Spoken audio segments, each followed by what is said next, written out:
how did you come to be in this space? Yeah, it's a wild story, you're right. So I grew up in Wisconsin and met my co-founder while we were in college. And I had studied finance traditionally. He was on his way to becoming a CPA, so that's kind of where the financial background came from. And when we graduated, we had an idea for an app that we wanted to build that was specifically in the business valuation space. So value style investing, traditional Benjamin Graham methodologies, is the stock over or undervalued? Strong buy, strong sell, margin of safety. We were building a tool that would allow investors to just type in a ticker and instantly get insight into the valuation of that company. Okay.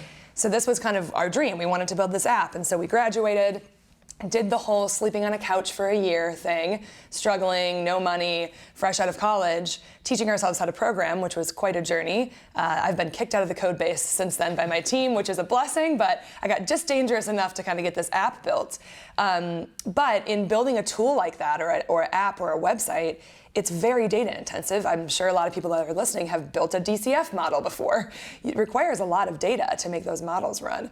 And so being the fresh out of college hackers that we were actually illegally screen scraping data from 10,000 websites in order to pull down the fundamentals, the stock prices, all the data points that we needed to make this thing run.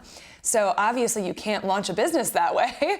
And so we had to go out and start calling the traditional data vendors, Bloomberg, Thomson Reuters, S&P, FactSet, Morningstar.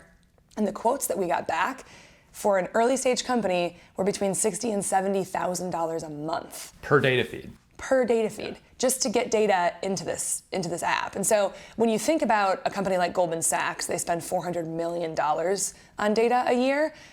And trust me, they don't want to be spending that much. But for a startup, $70,000 a month, you're dead in the water overnight. And so our dream was killed. We couldn't build the app. We couldn't move forward. And we had just spent an entire year of our lives building it. And so it was this moment of just pure defeat, but also sometimes that anger can fuel some really good ideas and force you to kind of get moving. And so it was at that point in time we realized it felt, the analogy I use often is that it felt like we had built this custom car and it was just sitting in our driveway and we couldn't put gas inside of it.